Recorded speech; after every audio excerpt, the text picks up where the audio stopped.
দর্শক আপনাদের সবাইকে শুভেচ্ছা জানাচ্ছি ল অ্যান্ড ইমিগ্রেশন অনুষ্ঠানে। আপনারা জানেন যে প্রেসিডেন্ট ট্রাম্প ক্ষমতায় আসার পরে তার যে এক্সিকিউটিভ অর্ডার, এই এক্সিকিউটিভ অর্ডারের পরে অনেকের মধ্যেই বিভিন্ন ধরনের আতঙ্ক বিরাজ করছে ইমিগ্রেশন নিয়ে। এবং আমাদের সাথে আমরা আমাদের এই অনুষ্ঠানে ইমিগ্রেশনের এই সাম্প্রতিক বিষয়গুলি নিয়ে আলোচনা করি এবং আমাদের সাথে আছেন ব্যারিস্টার ইসরাত স্বামী, যিনি দীর্ঘদিন থেকে প্রবাসে কমিউনিটিকে হেল্প করছেন এবং একজন বিশিষ্ট ইমিগ্রেশন অ্যাটর্নি। আমরা তাকে সবসময় আমাদের সাথে উনি থাকেন একজন অতিথি হিসাবে। আজকেও তাকে আমরা শুভেচ্ছা জানাচ্ছি। ব্যারিস্টার ইসরাত স্বামী, আপনাকে শুভেচ্ছা। আপনাকে ধন্যবাদ আমাকে নিমন্ত্রণ দেওয়ার জন্য। আচ্ছা, আমরা আজকে যে বিষয়গুলো আলোচনা করব, যে আপনি জানেন যে প্রেসিডেন্ট ট্রাম্প এ পর্যন্ত যে কয়েকটা এক্সিকিউটিভ অর্ডার দিয়েছেন সবগুলাই কোর্ট স্থগিত করে দিয়েছে। তো এরপরে ফলো আপ যদি আপনাকে, অনেকে জানতে চাচ্ছেন যে কি হচ্ছে বা কি হতে পারে, এই বিষয়ে কি বলবেন?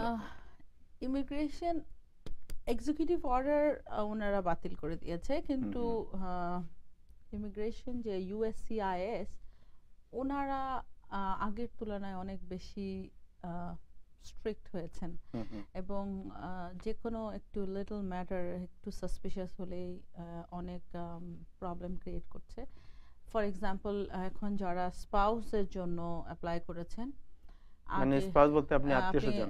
না, স্পাউস বলতে হাজবেন্ড অথবা ওয়াইফের জন্য, ধরেন গ্রিন কার্ড হোল্ডার অথবা সিটিজেন যদি অ্যাপ্লাই করে থাকেন, তার ওয়াইফ বা তার স্ত্রী, তার ওয়াইফ বা তার হাজবেন্ডের জন্য, স্ত্রী অথবা হাজবেন্ড যে কোনো একজনের জন্য যদি অ্যাপ্লাই করে থাকে এবং উনি যদি এর আগে ওনার নিজের গ্রিন কার্ডটা থ্রু ম্যারেজ পেয়ে থাকেন, তাহলে এই কেসগুলোতে এখন বেশ ইয়ে করছে, যেটা আমরা আগে দেখি নেই। ফর এক্সাম্পল, রিসেন্টলি আমরা দেখেছি যে 5 বছরের মধ্যে উনি ডিভোর্স করেছেন। ওনার স্পাউস, ওনার হাজবেন্ড ওনাকে নিয়ে এসেছিলেন, তারপরে উনি ডিভোর্স করে এবং উনি এখনো গ্রিন কার্ড অবস্থায়, উনি ওনার সেকেন্ড হাজবেন্ডের জন্য অ্যাপ্লাই করেছেন।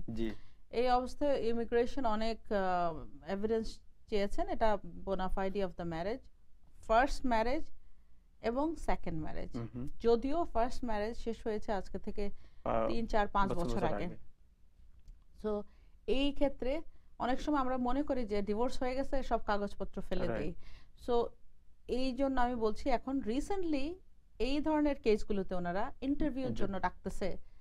আপনি ইউজুয়ালি আগে আমরা এটা দেখতাম না, রিসেন্টলি দেখতেছি যে আপনি ম্যারেজের within 5 years of first marriage, আপনি ওনাকে ডিভোর্স করে সেকেন্ড ম্যারেজ করছেন এবং ওই স্পাউসের জন্য আপনি অ্যাপ্লাই করেছেন, এরকম কেসগুলোতে বেশ কিছু কেসে দেখা যাচ্ছে যে ইন্টারভিউর জন্য কল করতেছে এবং ইন্টারভিউতে প্রমাণ করতে হচ্ছে যে আপনার bona fide of the marriage, first ম্যারেজটাও বোনাফাইডি ম্যারেজ ছিল এবং এটাও মানে কোনো ধরনের ফেক ম্যারেজ না, কোনো রকমের কোনো মানে সামান্য একটু সাসপিশনে মানে এটা রিয়েলি এটা মানুষের জীবনে ঘটতে পারে, বাট এরা এটাকে খুব মানে ক্লোজলি দেখতেছেন এবং বারবার আমি এটা ফেস করছি। এই উইকে আমরা 2টা এরকম ইন্টারভিউ ফেস করেছি যেটাতে এই জিনিসটা উঠে এসেছে। এবং আপনি যদি প্রথম ম্যারেজে, অনেকে, এটা আমি আমার দর্শকদের উদ্দেশ্যে বলছি, অনেকে মনে করেন যে প্রথম বিয়ে আমাদের ঠিকঠাক মতো আমরা চলে নাই, আমরা ডিভোর্স হয়ে গেছে, এখন ওনার ওই বিয়ের সব কাগজপত্র ফেলে দেন, ছবি অথবা এনিথিং কিছুই রাখতে চান না। এটা বিটারনেস থেকে হোক, এমনি তৃষ্ণা থেকে হোক, সব ফেলে দেন এবং পরে যে এটা ফেস করবেন যদি সেকেন্ড ম্যারেজ এবং ওটা অ্যাপ্লিকেশন করে যদি আনতে হয় থার্ড কান্ট্রি বাইরে থেকে, তখন এই জিনিসগুলো হয়তো প্রমাণ হিসেবে লাগতে পারে। এই জন্য ডিভোর্স হয়ে গেলেও ওনার মানে প্রথম ম্যারেজের কাগজপত্রগুলো, ফটোস এবং এনি ডকুমেন্ট যেটা উনি গুড ফেথ ম্যারেজ দেখিয়েছিলেন অথবা বোনাফাইড ম্যারেজ প্রুফ করেছিলেন, সেই জিনিসগুলো রেখে দেওয়া উচিত। আচ্ছা, তো এইটা বললেন ম্যারেজ, যারা ম্যারেজের ব্যাপার রিসেন্টলি আমরা এটা খুব দেখতেছি, মানে নতুন একটা জিনিস। মানে আগে তো এটা হতো না, আগে তো যেমন ধরেন যে অ্যাপ্লিকেশন করতো তার হাজবেন্ড আমার ডিভোর্স পেপারটা সাবমিট করে দিল, তারপরে আপনার নতুন যারা অ্যাপ্লাই করলেন তাদেরকে ইন্টারভিউর জন্য রাখলো। নো, বাট হাজবেন্ড যে পার্টি আসতেছে ওনাকে ইন্টারভিউর জন্য ডাকাটা স্বাভাবিক, কিন্তু পিটিশনারকে ইন্টারভিউর জন্য ডাকাটা এটা নতুন দেখতেছি আর কি আমরা। আচ্ছা, আরেকটা জিনিস আমাদের অনেকের মধ্যে ইয়ে আছে যে ফিয়ান্সে ভিসা, যেটা আপনার মনে করেন আমাদের বাংলাদেশি অনেকে টেলিফোনে বিয়ে করে এখান থেকে, রাইট? টেলিফোনে বিয়ে করলো, বিয়ে করার পরে আলটিমেটলি তো বিয়ে তো মানে ধর্মীয়ভাবে বিয়েটা হয়ে গেল, হ্যাঁ, কিন্তু বিয়েটা ম্যারেজটা কনজিউম তো হয় না। এদেরকে কি ফিয়ান্সে ভিসা আনতে পারে এদেরকে? হ্যাঁ, ফিয়ান্সে ভিসা আপনি আনতে পারেন, কিন্তু ফিয়ান্সে ভিসাটা লং, ইট টেকস প্রসেস। লং প্রসেস, এবং আপনি ইমিগ্রেন্ট ভিসাতে ওনাকে নিয়ে আসতে পারেন। সো হুম। ফিয়ান্সে ভিসাতে সো মানে what is the best option for them? যারা বেস্ট যারা অপশন আমি মনে করি যে যদি যেমন কাউকে- আমি বলি আপনার সিটিজেন, আমেরিকান সিটিজেন, একটা ছেলে বিয়ে করলো বাংলাদেশে একটা মেয়েকে বাই হুম। ফোন, অথবা এখন তো আপনার মনে করেন যে ভিডিও, হুম। ওইদিকেও ভিডিও নিয়ে আসলো মেয়েকে, হ্যাঁ। এইদিকেও ছেলেও বসলো, হুম। দুজন দুজনকে দেখলো, দেখে পছন্দ হলো, বললো যে ঠিক আছে, হুজুর বিয়ে পড়ালেন, হ্যাঁ, কবুল হলো। এখন তো তারা আলটিমেটলি ধর্মীয়ভাবে তারা ম্যারেজ হয়ে ম্যারেজ। গেছে। হ্যাঁ, তো এদেরকে এখন এই ছেলেই মেয়েকে যদি এদেশে আনতে চায়, how he hmm. Can bring আমি দেম? আমি ইউজুয়ালি অ্যাডভাইস করি যে ছেলে খুব অল্প সময়ের জন্য হলে বাংলাদেশে গিয়ে হুম, হুম। এভিডেন্স ক্রিয়েট করতে হয়, ছবি, ছবি তারপরে তুলতে হবে। বিভিন্ন ডকুমেন্ট, হুম, হুম। এগুলো করতে হয়, এবং বিয়েটা কনজিউম হয় তখন। Marriage so certificate. Marriage certificate হবে, প্লাস বিয়ের এখানে একটা লিগালি একটা বিয়ে কনসামশন অফ ম্যারেজ, এটা এই হুম। জিনিসটা প্রমাণ করতে হয়। সো উনি যখন যায় তখন এটা ইজিয়ার হয়, এবং আচ্ছা। এটা বেটার অ্যাপ্লিকেশনের জন্য। আপনি কেন কেন খালি খালি লং প্রসেসে যাবেন, এবং যদি বুঝছি। সহজ ওয়ে থাকে, তাহলে বেস্ট ওয়ে হচ্ছে যে go যারা get ছেলেপেলে married বিয়ে and then করছেন তারা তাড়াতাড়ি বাংলাদেশে যাওয়া এবং গিয়ে গিয়ে বিয়ে করে স্পাউসের জন্য অ্যাপ্লাই করা। সিটিজেন হলে তো বেশি দিন লাগার কথা না। না, 7 7 month to to a year। 1 year। হ্যাঁ, এরকম। Right. What about political asylum? Political asylum এখন বেশ সময় লাগছে। আমরা হুম। এখন ইন্টারভিউ ফেস করছি 2015 এর কেসগুলো, বিগিনিং অফ মানে 2015। এখন লেগে 2017 হ্যাঁ, চলতেছে। 17, ইটস 2 ইয়ার্স ব্যাকলগ Back। আছে। কিন্তু রিসেন্ট যেটা হয় যে ওনারা ইয়েটা অ্যাকনলেজমেন্টটা দিয়ে দিচ্ছে। আমরা হুম। রিসেন্ট অ্যাপ্লিকেশনে আমরা যেগুলো মার্চের মিডলে করেছি তাদের অলরেডি ফিঙ্গারপ্রিন্ট চলে আসছে। সো আচ্ছা, উইচ আচ্ছা। Is not very long, 3 weeks লাগছে আর হুম। কি। সো এই জিনিসটা তাড়াতাড়ি হচ্ছে। সো কিন্তু ইন্টারভিউ ডেটটা দেরি হচ্ছে। বাট রিসেন্টলি রোজডেলে শোনা গেছে যে ওনাদের নিউ এমপ্লয়ি অনেক হায়ার হায়ার করা হয়েছে, হয়েছে, হ্যাঁ। যে জন্য এটা এক্সপেডাইটেড হওয়ার চান্স আছে আর কি। আচ্ছা, আচ্ছা। আর যাদেরকে আপনার রেফার করেছে, হুম, হুম। তাদের দেখা যাচ্ছে যে 2 বছর 3 বছর পরে বলতেছে কোর্টে। ডিপেন্ড করে, বাট ওই 2 বছরটা অনেক সময় এটা তো আপনার অটোমেটিকলি পিক করে। হুম, হুম। তো অনেক সময় জাজের ক্যালেন্ডার যদি হয়, খালি হয় খালি একটু, হয়। ওটা আবার তাড়াতাড়িও নিয়ে আসতে পারে। হুম, হুম। আমাদেরও দেখা গেছে যে কেসটা 2019 এর কেস ছিল, সেটা আগায় 2017 এ আসছে। আগে নিয়ে সো আসছে। সব কেসে না, বাট অনেক ক্ষেত্রে দেখা গেছে আর কি 19 থেকে আগে চলে আসছে। ডিপেন্ড করে কোন জাজের কাছে, কোন ক্যালেন্ডারে মানে আপনি তার পড়তেছেন। কাজের স্তূপ কেমন তার সামনে। হ্যাঁ, জাজের সামনে আর কি। আপনার নিউ ইয়র্কের জাজগুলো very busy, they are very very busy. আপনার আজকে যে নতুন যে জাজ নিয়োগ পেলেন সুপ্রিম কোর্টের, আপনার ইমিগ্রেশনের কোনো কেস নিয়ে কেউ যদি সুপ্রিম কোর্ট পর্যন্ত যায়, তাহলে জাজের যে প্যানেল, এই প্যানেলে দেখা যাচ্ছে কনজারভেটিভরা সংখ্যাগরিষ্ঠ হয়ে গেছে আপনার। হ্যাঁ, আরেক একটা জিনিস হচ্ছে যে ইমিগ্রেশনে আসলে অ্যাসাইলাম যেটা আমরা বলি আর কি, এটাতে খুব ভেরি ভেরি ফিউ এবং লিমিটেড, আপনি জানেন খুব অল্প কেসই সুপ্রিম কোর্টে যায়, এবং তার খুব অল্প সংখ্যক ইমিগ্রেশন কেস যায়। হ্যাঁ। এটা ভেরি এটা কোনো ইমপ্যাক্ট করবে না ইমিগ্রেশনের উপর, আপনি কি মনে করেন? যদি লিগালি থাকে, রাইট থাকে, লিগাল গ্রাউন্ডে হয়, I don't think it's going to impact that much. একটা জিনিস তো আপনাকে করতেই হবে, এখন যেহেতু কনজারভেটিভ বেশি পড়ে গেছে, সো রাইট, লিটল বিট তো এফেক্ট পড়বে, very very little, but it's going to effect. But এই একটা বিউটি অফ আমেরিকা হচ্ছে যে চেক এন্ড ব্যালেন্স। হ্যাঁ, check and balance, and it's like একজন চাইলেই সবকিছু করে ফেলতে পারে না, যেটা আপনারা রিসেন্টলি আমরা খুব দেখলাম যে আমাদের প্রেসিডেন্ট যা করছেন কোর্ট থেকে সেটা বাধাপ্রাপ্ত হচ্ছে। So it's proves very very strong check and balance in this country, যেটা we are proud of it. It's beautiful system, মানে খুবই খুবই ভালো। আরেকটা জিনিস ভাই, আমি যেটা বলতে চাচ্ছি আমাদের দর্শকদের উদ্দেশ্যে, এখনো অনেক দেখা যাচ্ছে যে অনেক কে ইমিগ্রেশন অফিসাররা, তাদের ডিপোর্টেশন অর্ডার আছে, অথবা ক্রিমিনাল কেসে যারা কনভিক্টেড আছে, এনাদের অনেককেই ধরপাকড় হচ্ছে। সো তাদের জন্যই বলা যে যদি কেউ আপনার মানে কারো দরজায় এসে নক করে এবং বুঝতে পারছেন যে আপনারা কাউকে এক্সপেক্ট করছেন না এবং এটা আনএক্সপেক্টেড কেউ আনটাইমলি আসছে, এটা আর্লি ইন দ্য মর্নিংও হতে পারে, very late at night, middle of the night এসে আপনাকে নক করতে পারে এবং খোলার জন্য আপনি যদি বাসায় থেকেও থাকেন আপনার দরজা খোলাটা আপনার উচিত না এবং আপনার দরজা খুলতেও হবে না। আর ওনারা ইমিগ্রেশন অফিসার আপনার দরজা ভেঙে ফেলতে পারে না। আরেকটা জিনিস হচ্ছে যে যদি আপনি খুলেও ফেলেন অলওয়েজ চেক করবেন এটা কি জাজের অর্ডার আছে কিনা, নট দ্য ইমিগ্রেশন জাজেস ডেপুটেশন অর্ডার, এটা জাজের ওয়ারেন্ট, অ্যারেস্ট ওয়ারেন্ট অথবা সার্চ ওয়ারেন্ট আছে কিনা।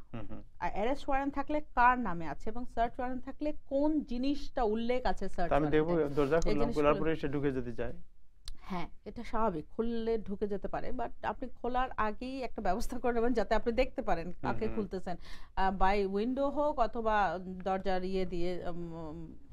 রাইট, সো এটা সেফ হবে যে বি ফাইন্ডার দিয়ে আগে দেখা কে এবং ভিতর থেকে জিজ্ঞেস করা যে আপনি কে, কাকে চান, এবং যদি বলে যে আমি ইমিগ্রেশন থেকে আসছি তার আইডি দেখায়, তাহলে বলা যে তোমার কাছে কোনো ওয়ারেন্ট অর্ডার আছে কিনা আমাকে নিজ দিকে আগে দাও। যদি আপনি আগে থেকে দেখে ফেলেন আপনার আওয়াজ দেওয়ার দরকার নেই, দে ক্যানট ব্রেক ইওর ডোর। আর আওয়াজটা যদি আপনি দিয়ে ফেলেন অথবা দরজা খুলে ফেলেন ওরা আপনাকে পুশ ইন করে ঢুকতে পারে, বাট তখন আপনি বলবেন যে do you have arrest warrant or search warrant. আর অ্যারেস্ট ওয়ারেন্ট হলে যার জন্য আসছে সেই স্পেসিফিক লোকটা এসে টাচ করতে পারে, অন্য কেউ না। আপনার একটা ফোন আসছে, নিয়ে নেই একটু। দর্শক আসসালামু আলাইকুম, আপনার নাম এবং পরিচয় দিয়ে আপনি প্রশ্ন করুন প্লিজ। হ্যালো জি। আচ্ছা, আমার কোশ্চেন হচ্ছে আমি 2008 অ্যাপ্লাই করছিলাম আমার ভাই বোনের জন্য, তো তখন ওরা ম্যারিড ছিল না, এখন ধরেন 4 জন ম্যারিড হইতাম, 7 জনের জন্য অ্যাপ্লাই করছিলাম, ওইটা কি ওদেরকে জানাতে হবে নাকি না এইভাবেই থাকবে? না, জানানো উচিত, ওনাদের ম্যারেজ সার্টিফিকেট দিয়ে এবং বাচ্চা হয়ে গেলে বাচ্চার বার্থ সার্টিফিকেট দিয়ে জানিয়ে দেওয়াটা বেটার। আর আপনি যেহেতু ভাই বোনের জন্য অ্যাপ্লাই করেছেন, এটা তো ওনারা ম্যারেজ করলে অথবা না করলে এটাতে আগে অথবা পিছিয়ে এটা হবে না, সো আপনি জানিয়ে দেওয়াটাই বেটার আপনার জন্য। মানে সেম টাইম, বিয়ে হয়ে গেলেও সেম টাইমে আসবেন আর বিয়ে না হলেও সেম টাইমে আসবেন, সেই জন্য। আচ্ছা, বুঝতে পারছি। আর একটা কোয়েশ্চেন আমার আব্বার জন্য অ্যাপ্লাই করছিলাম আমি 4 মাস আগে, তো আমার চাচা সাপোর্ট করতে চাচ্ছে, তো ওইটা 2 বছরের দিলে হবে নাকি 2015 আর 2013 এর? মানে affidavit of support, affidavit of support আপনার 3 ইয়ার্স লাগে, 1 ইয়ার ইয়ে লাগে মাস্ট। আর অ্যাকচুয়ালি আমার চাচা কাজ করে নাই, অসুস্থ ছিল 2014 এ, তো ওইটা কি 2012 এরটা দিলে হবে নাকি? শুনেন, উনি কাজ করে নাই সেটা জানালেই হবে, কাজ আপনার অ্যাকচুয়ালি হচ্ছে অপশনাল। আপনি যদি 0 হয় ট্যাক্স রিটার্ন আপনাকে ফাইল করতেই হবে, বুঝছেন? উনি কাজ না করলে ফাইল করেছে কিন্তু অনলি 5000, ওইটা তো ধরে নিয়ে হবে না। দ্যাট ইজ ওকে, ওইটা আপনি দেখাতে পারেন, দ্যাটস ফাইন। এখন যেটা ইম্পর্টেন্ট সেটা হচ্ছে যে এই বছর উনি কি করেছেন, এই বছরে মানে 2016 এ কি করেছেন সেটা। 2015 এ ওইটা করছে শুধু 5000। আপনি আমার কথাটা শোনার চেষ্টা করেন, আমি বলছি 3 বছর 2 বছর লাস্ট 3 ইয়ার্স চাই। ফার্স্ট ইয়ার যেটা আপনার প্রিভিয়াস ইয়ার ইমিডিয়েটলি যাই, আপনি যদি 2017 এ করেন আপনার প্রিভিয়াস ইয়ার হবে 2016 এর ট্যাক্স রিটার্ন, 2016টা আপনি দিবেন এবং 15 and 14 উনি তো 2013 ওনার দরকার নাই। আর যদি উনি 2014 এর 0 ট্যাক্স রিটার্ন করেন ইটস ফাইন, আপনার যেটা করেছেন সেটাই জানাতে হবে। ওকে, আচ্ছা, thank you so much, thank you for করার জন্য। জি। সো আমরা যেটা আলোচনা করছিলাম সেটা হলো ওই যে আপনি বলছিলেন যে স্পাউস যারা এই যে দেরি হচ্ছে স্পাউসদের আসার যে ব্যাপারটা, দেরি হচ্ছে মানে যারা ওই যে স্পাউস ভিসাতে এসেছিলেন, নিজেরা গ্রিন কার্ড পেয়েছেন স্পাউস ভিসাতে এবং সেকেন্ড ম্যারেজ করে আবার ওনারা আরেকজনকে আনতে চাচ্ছেন, সেই জিনিসগুলোতে দেরি হচ্ছে এবং একটু ইনভেস্টিগেশন বেশি হচ্ছে আর কি। আর যেটা আমরা মাঝখানে যেটা সর্বশেষ আলোচনা আসছিলাম সেটা ছিল যে ইমিগ্রেশন যদি নক করে আপনার দরজায়, তো দরজায় নক করলে যেটা হলো যে আপনি দরজা খুলবেন না, আপনি আগে দরজা খুলবেন না, এবং যদি কিছু বলে তাহলে কি বলতে পারে সে যে আমি তোমাকে কিছু বলবো না, আমার লয়ারকে আমি ফোন করবো এবং সে কথা বলবো। যদি আপনি সে আবার ওয়ারেন্ট দেখালো আপনাকে, তখন কি হ্যাঁ, করবেন? অ্যারেস্ট ওয়ারেন্ট দেখালে আপনাকে অ্যারেস্ট করবে তখন হুম। ওরা, ওয়ারেন্ট যদি দেখায়। বাট অ্যারেস্ট ওয়ারেন্টটা কোন জাজের ইস্যু করেছে, কখন কোন কোর্ট, এগুলো দেখে ভালো মতো তারপরে। আচ্ছা আচ্ছা। আরেকটা জিনিস হচ্ছে যে আপনি যদি দরজা না খুললেন সেটা সবচেয়ে শ্রেয় হয়। রিসেন্টলি আমরা দেখা গেছে আমাদের অনেকগুলো ক্লায়েন্ট এরকম করেছে যারা দরজা খুলে নেয় এবং ওরা 2-3 ঘন্টা 4 ঘন্টা নক করে চলে গেছে, বারবার ঘুরে ঘুরে এসছেন, বিভিন্ন ডিফারেন্ট টাইমে চলে গেছেন এবং ধরতে পারেন না, দরজা হুম। ব্রেক করে নাই। সো তো যখন ধরতে পারলো না, আপনি হ্যাঁ, বুঝলেন যে এখন আপনাকে নেক্সট আসবে, প্রথমবার ওরা হয়তো ওয়ারেন্ট নিয়ে আসে নাই, হুম হুম। পরে আবার আসবে ওখানে। সো এরকম ক্ষেত্রে আপনাদের অবশ্যই অবশ্যই অ্যাটর্নির অ্যাডভাইস নেওয়া উচিত হুম হুম। এবং অ্যাটর্নিরা তখন আপনাদেরকে বলবে আপনারা কি করণীয় আপনাদের তখন। এবার টুতে একটা আপনার আমাদের প্রশ্ন আছে, প্রশ্নের পরে আমরা একটা বিরতিতে যাব, তারপরে আবার আসবো। দর্শক, আপনার নাম পরিচয় দিয়ে প্রশ্ন করুন প্লিজ। হ্যালো। আসসালামু আলাইকুম। ওয়ালাইকুম আসসালাম। ওয়ালাইকুম আসসালাম। ভাই আমি বাংলাদেশের মানুষ, এখানে আসছি 15 সালে। তো জি। আমি আসার পরে আমার ওয়াইফে আমার মেয়ের জন্য, যেটা 17-18 বছর, তার জন্য অ্যাপ্লিকেশন করছিল। তো আমরা প্রথম চিঠি পাইছি, রিসিপ্ট চিঠি পাইছি, এখন তাকে কনফার্মেশনের চিঠি পাইছি, অ্যাপ্রুভাল চিঠি পাইছি, কিন্তু এখন পর্যন্ত অ্যাপ্রুভাল চিঠি পাইছি 1 বছর হয়ে গেছে, এখন পর্যন্ত কোনো চিঠিপত্র পাই নাই। আপনার মেয়ের বয়সটা 17-18 বছর বলছেন। 17-18 বছর। হ্যাঁ, এটা একটু সময় লাগবে আপনার, হ্যাঁ? একটু সময় লাগবে, কারণ আপনি 2015 এ অ্যাপ্লাই করেছেন। আপনি এখন আপনার ওই যে অ্যাপ্রুভাল নোটিশের উপরে আপনার একটা রিসিট নাম্বার আছে, ওই রিসিট নাম্বারটা দিয়ে আপনি চেক করে দেখতে পারেন, অথবা ইমিগ্রেশনে একটা চিঠির নিচে একটা ফোন নাম্বার আছে 0800, ওই নাম্বারে ফোন করে আপনি খবর নিতে পারেন। বাট এখনো মনে হচ্ছে একটু আর্লি, আর কিছুদিন ওয়েট করে তারপরে করা উচিত। জি। Thank you so much. জি। দর্শক, আমরা একটা ছোট বিরতি যাই, বিরতির পরে ফিরবো আবার। দর্শক, আমরা একটা ছোট বিরতিতে যাচ্ছি, বিরতির পরে ফিরবো, আমাদের সাথেই থাকুন।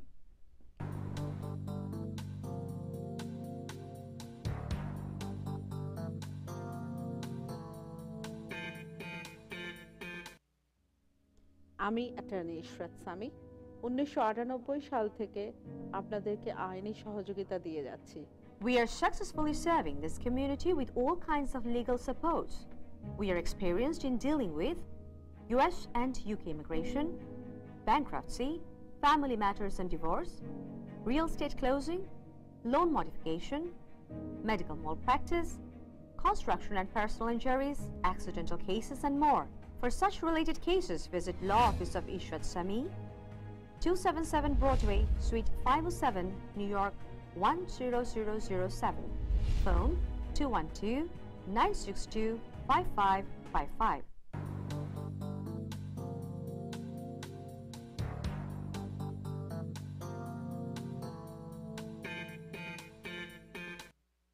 আপনাদের সবাইকে শুভেচ্ছা জানাচ্ছি আবার ল অ্যান্ড ইমিগ্রেশন অনুষ্ঠানে। আমার সাথে আছেন ব্যারিস্টার ইশরাত সামি, আপনাদের সবার প্রিয় ব্যারিস্টার ইশরাত। আপনাকে শুভেচ্ছা। আপনার একটা ফোন, আরেকজন লোক ফোন করে বসে আছে, আমরা ফোনটা নিয়ে নেই। দর্শক, আপনার নাম পরিচয় দিয়ে প্লিজ প্রশ্ন করুন। হ্যাঁ, হ্যালো। জি, আসসালামু আলাইকুম। হ্যালো। জি জি জি, আমরা শুনতে পাচ্ছি। হ্যাঁ, শুনতে পাচ্ছেন? আমি আমার মেয়ের জন্য, মেয়ে এবং মেয়ের হাজবেন্ড এবং 2 ছেলের জন্য অ্যাপ্লাই করছি 2006-এ। জি, হ্যাঁ বলেন। হ্যাঁ, 2006-এ অ্যাপ্লাই করছি, কিন্তু এ পর্যন্ত কোনো বুঝতেছি না। আপনি কি সিটিজেন? জি। ওকে। আপনি আপনার এখন 2005 এর কেসগুলো ওনারা ডিল করছে, সো সুন শুনতে পাবেন খুব শীঘ্রই। কিন্তু তার আগে আপনি যদি আবার একটু আগে আরেকজন দর্শকরা আমরা কে বললাম যে আপনি ফোন করে দেখতে পারেন আপনার রিসিট নাম্বারটা নিয়ে, এবং আপনার ছেলে মেয়েদের সবার কেস নাম্বার এবং তাদের ডেট অফ বার্থ এবং পুরো নামের এটা নিয়ে আপনি নিয়ে তারপরে ফোন করবেন তাদেরকে, ওরা আপনাদেরকে জানাবে। এখন 2005 এর কেস চলছে, এটুক আমি আপনাকে। 2005 কোন মাস? এই রাইট নাও আমার আসলে এটা নাই, মনে নাই, বাট আপনি এটা 0800 নাম্বারে ফোন করে পেতে পারেন, অথবা uscis.gov, ওখানে গিয়েও আপনি ইনফরমেশনটা নিতে পারেন। থ্যাংক ইউ আপনাকে। এটা তো আমার ঠিক টেলিফোন করে কিছু জানা যাবে? এটা তো বাংলাদেশে নাকি এটাতে ফাইল পড়ে আছে। না, এটা সত্যি না। আপনাকে কি চিঠি পাঠিয়েছিল ওনারা এনভিসি থেকে যে এই কেসটা ঢাকাতে পাঠানো হচ্ছে? যখন এখান থেকে এনভিসি আপনাকে আপনার কেসটা ঢাকাতে পাঠাবে, তখন আপনাকে এখানে চিঠি দিয়ে জানাবে যে আমাদের সব কাজ আমরা সম্পূর্ণ করেছি, এই কেসটা এখন ঢাকাতে আছে। এটা আপনাকে চিঠিতে জানাবে। আমার মনে হয় না আপনি সেই চিঠি পেয়েছেন, কারণ এখনো ওরা 2005 এর মিডল মনে হয় ডিল করতেছে। সো আপনার ফিউ মান্থস, 6-7 মান্থসের মধ্যে আপনি কিছু একটা কথা পাবেন। বলতেছে তো এখানে। জি, okay, thank you so much, thank you আপা। আচ্ছা, আরেকটা জিনিস আমি জানতে চাই, সেটা হচ্ছে যে এখন তো এই এক্সিকিউটিভ অর্ডার, ইমিগ্রেশনের কড়াকড়ি, এই অবস্থায় যারা বাংলাদেশে ওই যে বয়স্ক লোক যারা যাচ্ছেন বাংলাদেশে, রাইট, তারা অনেকে গিয়ে তো 1 বছর পরে ফিরতেন।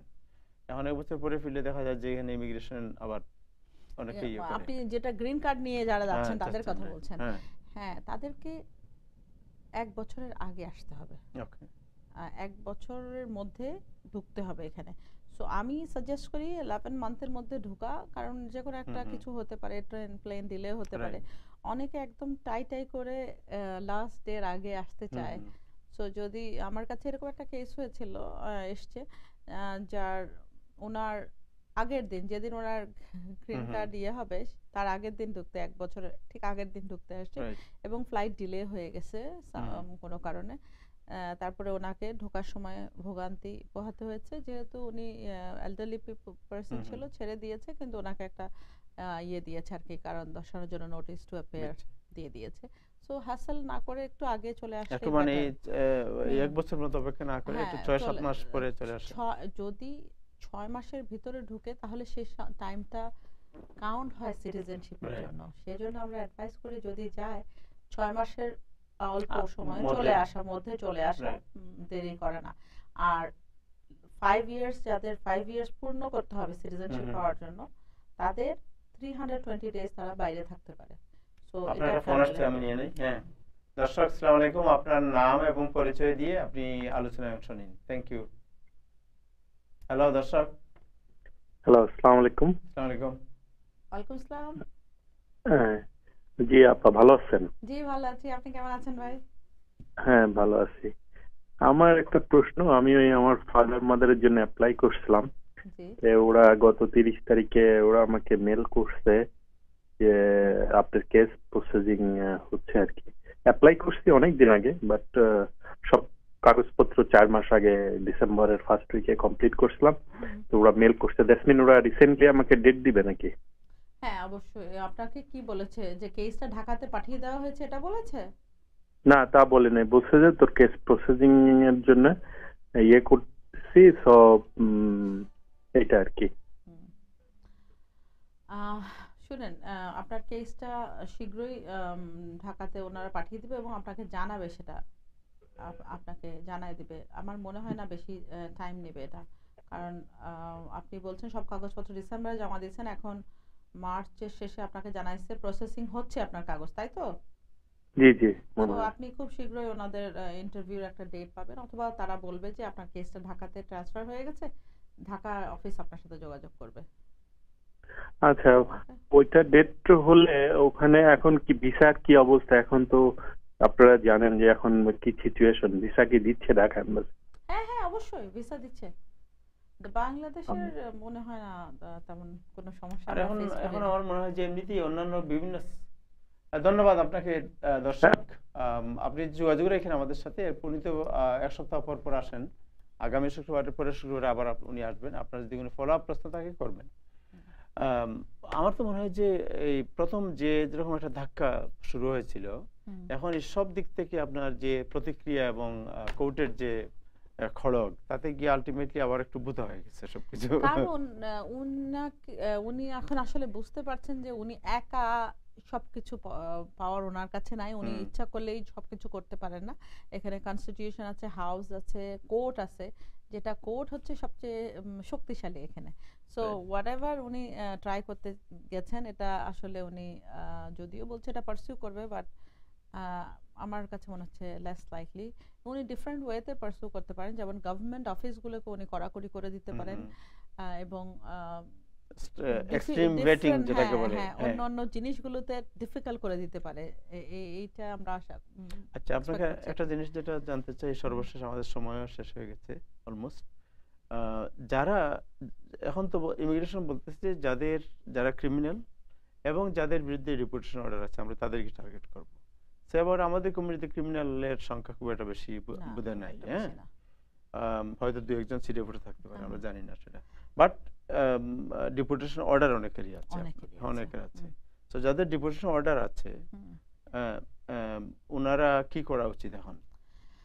ডিপোর্টেশন যাদের আছে তাদের যদি কোনো একটা কেস ওনারা প্রসেসের মধ্যে পড়ে যেতে পারেন তাহলে ভালো। অনেকেই দেখা যাচ্ছে যে মোশন টু রিওপেন করার চেষ্টা করছেন।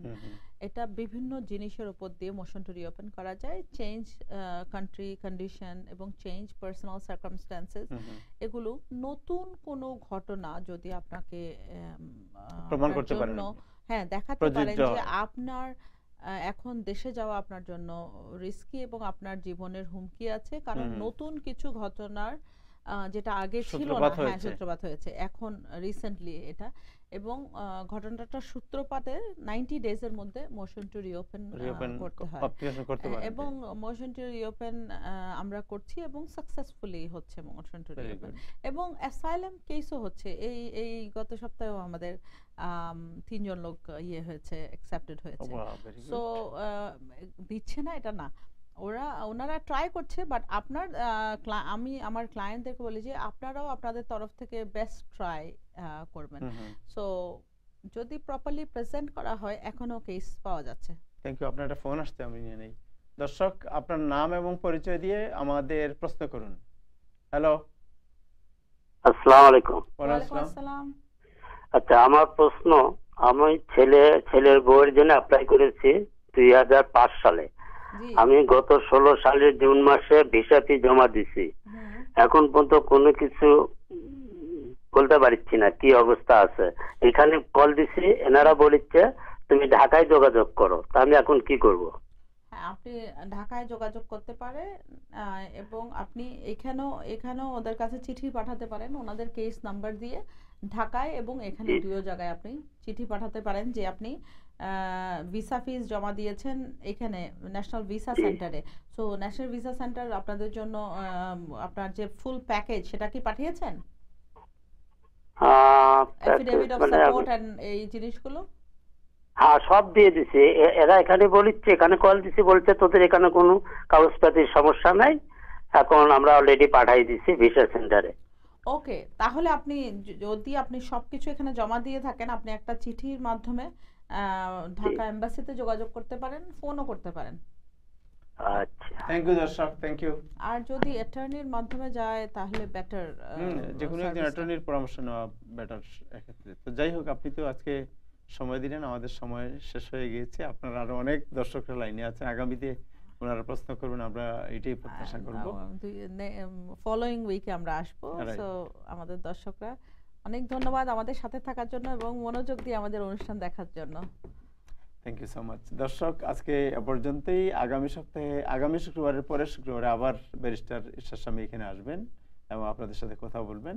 ততক্ষণে সবাই ভালো থাকুন। খোদা হাফেজ।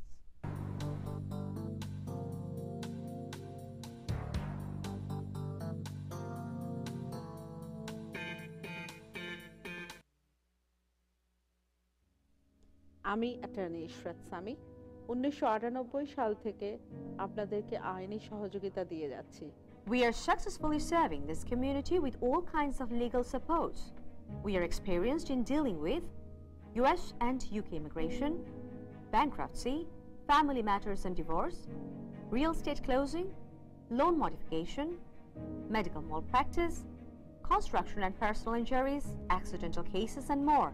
For such related cases, visit Law Office of Ishrat Sami, 277 Broadway, Suite 507, New York 10007. Phone 212-962-5555.